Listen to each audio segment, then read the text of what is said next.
これまで比較的大きな医療グループの決算届、事業報告書を見てきました。これらと各種調査会社や団体の公開情報などを合わせて、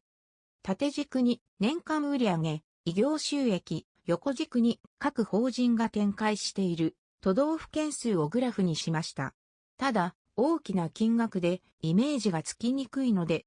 事業構造は違うものの有名企業が多い小売業で例を出してみました。一番上のライン、10兆円レベルはセブンアイ・ホールディングス、イオン。2番目のライン、年間1兆円レベルは家電のヤマダホールディングス、ローソン、松木横子からなど。3番目の年間1000億円レベル。近鉄百貨店、ケンタッキー、フライドー、チキン、ブックオフ、プラントなど。次、年間100億円レベルは、グローバルダイニング、高級など。最下段、10億円レベルまで来ると、全国展開している、一般小売業はなく、専門店チェーンや地場チェーンとなります。実際のところ、ほとんどの医療法人は薄い黄色で示している。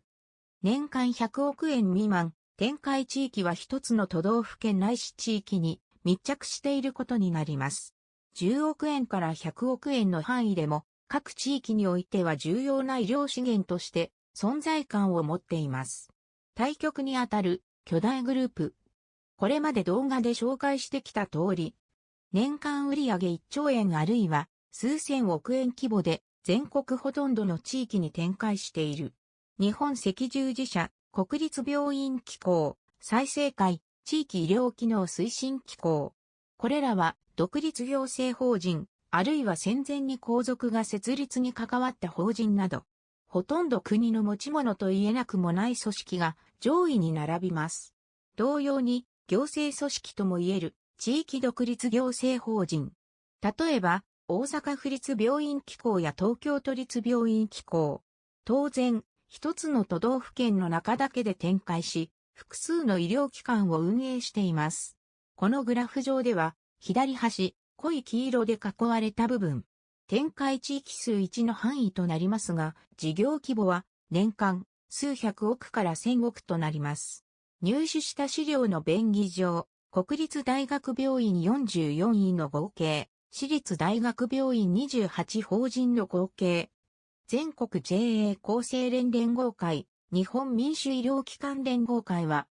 合計の年間売上規模や立地地域数でグラフの各位置となります。一つ一つは結局濃い黄色の位置になりますが、公式発表をしたり、政府にアピールするときは合計での存在感を使っていることになるのでしょう。民間法人での最大は特集会。他の医療法人を凌駕しています。続いて興味を引くのは紫色で囲われた湘南美容外科、東京中央美容外科グループ。これらはほとんど病院がなく、ほぼ診療所で構成されているのに、この位置。医療として保険診療だけでなく、自由診療の存在感もかなり大きくなったと感じます。民間医療法人で病院を運営するグループとして、水色に囲まれた法人は関東一円ともう一つの地方といった具合で、運営法人も複数の連合体となっているようなグループたちです。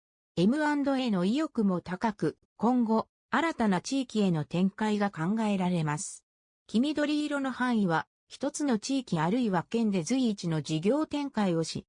近隣の都道府県に徐々に展開を行っているグループとなります。地域をさらに深掘りする法人、いよいよ他県に打って出ようかという法人、それぞれの決断があると思われます。これら以外にも、ファンドの株式会社が複数の医療法人を実質支配しているグループもあります。データを整理して提示することが難しい場合もありますが、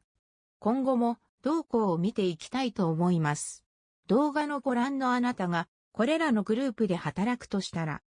売上規模や展開地域が判断材料になるでしょうか。あるいは実際に医療機関を経営や管理されている方としたら、提携先あるいは売却先としてこれらの軸が判断材料になるでしょうか。売上が大きくなればなるほど経費の変動幅も大きくなり、ちょっとのことで利益額が変わってしまいます。売上が大きいほど利益率が高まるわけでもありません。一人医師医療法人などに比べれば、大規模法人は急に倒産決算書や事業報告書を丁寧に見ていくと、それぞれに課題があり、日々の経営が重要という陳腐な一言になってしまいます。それではまた次の医療決算分析動画でお会いしましょう。